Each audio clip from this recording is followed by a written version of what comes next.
Hi, everybody. I'm here with Ron Placone, Michael Tracy from the Young Turks, and the Miserable Liberal. I'm miserable. Howdy. We're talking about the reactions to the Comey firing. And what's interesting is that the Democrats were screaming for so long that Comey should be fired because he told people he was investigating Hillary Clinton before the election, and that threw the election, and she couldn't beat Donald Trump because Comey said something. If I was running against Donald Trump, I don't care if the FBI had a picture of me with my pants down at a mall and a rocket coming out of my ass. I would have beat Donald Trump. And that was a fun weekend anyway. They just got to get over it. They put a new funny bone in that mall.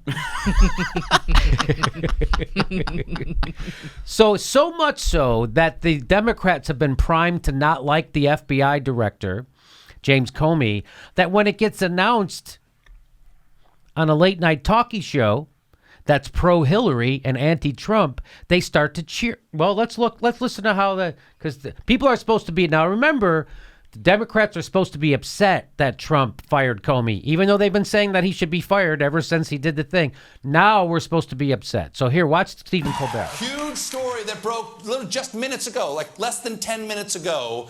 FBI Director James Comey has just been fired by Donald Trump. Wow. Huge Donald Trump fans here tonight. Ah! I love that. Oh, whoopsie. Is that a whoopsie? Oh, yeah, we've been priming you for months about James Comey being unfair to Hillary, and now, but we want you to shift now. We want you to think the exact opposite now. Okay, all that shit that we've been saying, now shift it 180 degrees. Okay, so the comedy works, because otherwise it won't work. Right now, you guys just fucked up my joke. That's what he's saying. You guys are fucking this up. Huge Trump fans, you guys are screwed. You don't get what's going on. Oh, okay, I should have stopped and said James Comey is now our friend. You didn't get the DNC email this week. Isn't that hilarious? Any reaction over there? Yeah, I'm constantly, just reading everything about this, and I don't know if I'm supposed to like Comey or dislike him at this point. Nobody knows. Nobody can tell. What's interesting is how scrambled perceptions of Comey have been on like a monthly basis. Yes. So at one point, Comey was heroic because he absolved Hillary and didn't actually bring charges against her, and the Democrats were cheering him. Then when he issued the Comey letter in October, Democrats were furiously denouncing him. And now that he's been fired by Trump, he's been like martyred, right? Yes. And Democrats think he might actually be a savior here and he can intervene and finally stop Trump.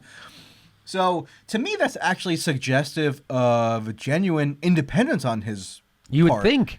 So that actually sort of heightens, I think, my regard for Comey. Not that he's a perfect figure by any stretch, but that he doesn't seem to be beholden to any kind of partisan interest here. He doesn't seem to be, but certainly, let's watch that again because Huge story that broke just minutes ago, like less than 10 minutes ago. FBI Director James Comey has just been fired by Donald Trump. Wow. Huge Donald Trump fans here tonight. That shows no... Oh, when propaganda blows up in your face, huh? And the thing is, Democrats and liberals for so long now have wanted Comey fired. So Trump achieved that goal that you've been agitating for. So then you have to come up with some kind of additional reason why it is that you're outraged about this. And in fairness, it's plausible that the timing of it really is suspect. And that could be a reason why you would oppose this action. But the logical gymnastics, I think, Democrats tend to just circumvent, and it leads them to a point where they're just kind of babbling inanities. Yes. Well, here's this guy, Alex Griswold. I like that his name is @Griswold. I think that's funny. So I'm surprised it wasn't taken by some vacation enthusiasts. You would think. You would think so. He noticed what we're noticing, that a lot of Democrats were calling for the firing of Comey up until Trump fired him, and then they were like, that's bad. So here his tweet is, make up your mind, dude. And so this is from John Podesta. We all know who John Podesta is. He was tweeting, the American public is getting mildly nauseous listening to James Comey. Okay, we'll get rid of him. We'll fire him. Oh, wait a minute. Didn't you know you're supposed to wait till Saturday night to massacre people, investigate? Well, which is it? You sick of him, or do you want to keep him? You like him, or so either way, no matter which way, he's going to fuck you, John Podesta. He's going to be on both sides of this issue, and that's what that is. It should also be noted that the Republican response to this has been pretty hypocritical, or at least incongruous as well, because a share of Republicans came out immediately and said, yes, this is the right thing to do. We need a fresh start at the FBI. But not long ago, maybe even in some cases days ago, they were praising Comey for being above the fray and for judiciously handling the tasks before him. They certainly showered praise on him when he issued the Comey letter and when he explained what was wrong with Hillary Clinton's conduct last year. So, what transpired in the interim that suddenly made so many Republicans hell-bent on forcing his ouster? I don't think that's clear either. That's why the partisan line on what happened here is kind of scrambled from multiple directions. Well, I have a theory, too. I think there's a chance that one of these tweets was made by John Podesta, and the other tweet was made by somebody that guessed his I hate Russia 12345 password and tweeted that. Distinct possibility. There's more to these. So this, by the way, this is a different guy who found these. That's Neon Taster. Yeah, shout out to that guy, by the way. Pretty good Twitter account. Yeah, I don't know who he is, but shout out to Neon Taster. So there's James Podesta. He got the Podesta one. Here's Alex Griswold. He got Kurt Eichenwald. Kurt Eichenwald, not hard to reveal that guy to be a maniac. Very easy to reveal that guy. So here he is, November 6th, tweeting Fire Comey. Hashtag Fire Comey. It got 1,400 likes and 695 retweets. So he really meant it. So they fired Comey. And what happened? Oh, Comey investigating Trump and his pals. Trump fires Comey for rational reason. What do you mean? I thought you wanted him fired. There you go. Trump fires Comey, global jaws drop, gazillion hits on wiki page for obstruction of justice. Pence starts measuring Oval Office curtains. And Alex Griswold says, I could do this all day. In the one respect in which I would agree with Kurt there, who's a good friend of mine at this point. No. Are you kidding? You're teasing, right? I'm teasing. But okay. This is totally not related to what we're talking about, but I visited Kurt in Dallas because he was having a home liquidation sale, and I happened to be there by pure coincidence, so I went to his house. We should talk about that another time. Yeah, let's talk about that another time. But the one way in which I think Kurt is correct is that Trump's action doesn't seem immediately to have been rational here, because the rational thing for Trump to have done was, if say there is damning evidence that's forthcoming on him with regard to Trump and Russia, that investigation, the rational thing for Trump to have done would be to suppress that information. But firing Comey doesn't serve that goal. It probably makes it more likely that information that's damning would come out. Yeah, but maybe that's not why he's doing it. And it also guarantees that people were probably never going to if say Trump was exculpated or absolved of guilt by the investigators with regard to the collusion hypothesis, right? A certain segment of the population would never believe that anyway, because they feel that it was rigged in Trump's favor or what have you. But now, given that Trump intervened while an investigation was underway to remove the chief law enforcement officer in the federal government, that guarantees that even more people are not going to believe whatever the outcome of the investigation is if it absolves Trump. Yeah, what I would disagree with is that you could tweet something like this and then give a guy shit for doing exactly what you called for him to do.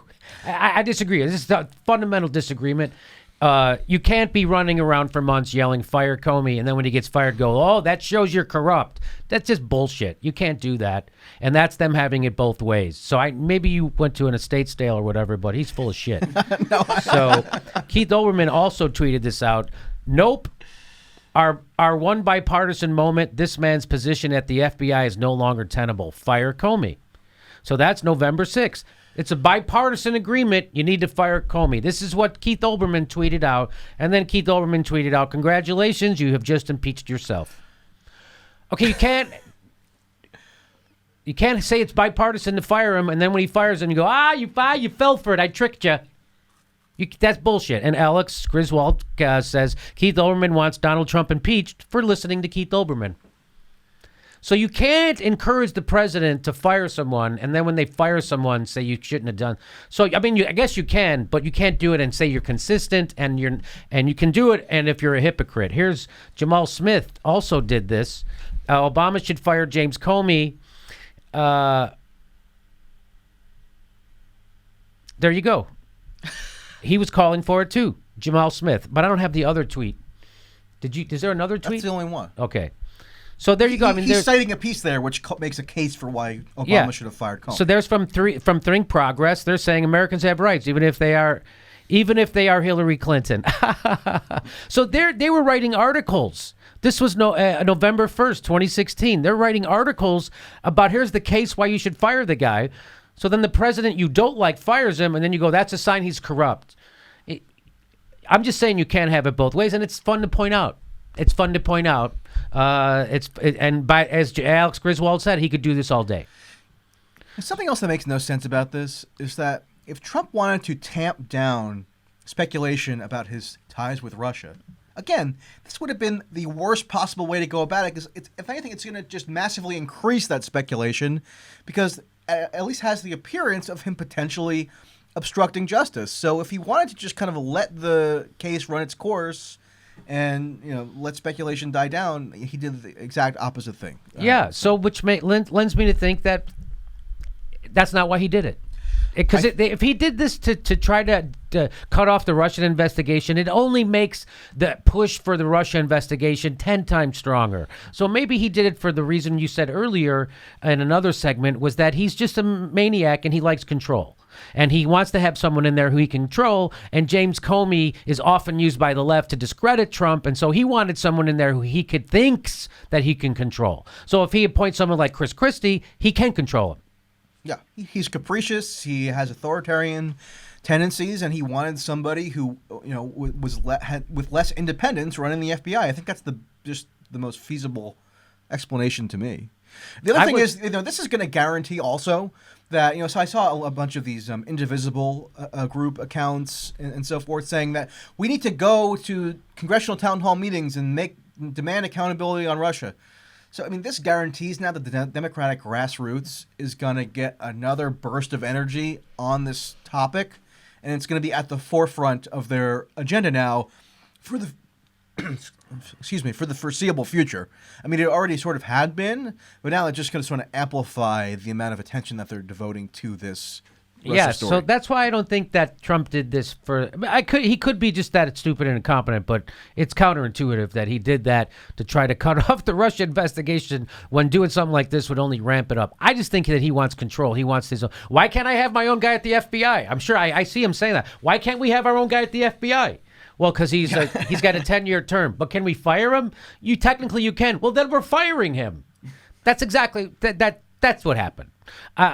Because if it was to cut off the Russia investigation, it's the dumbest thing in the world. And plus, the Democrats hated him.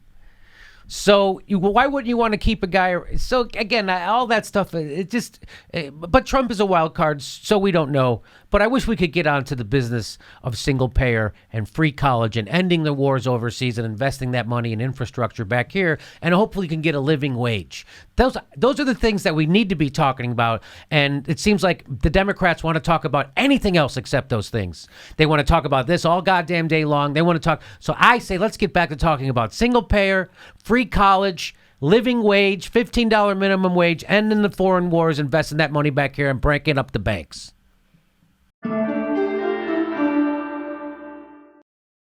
The next live Jimmy Dore show in Burbank, California is May 22nd. May 22nd, that's a Monday night, live in Burbank, California. Special guests, a great time. Get your tickets right there.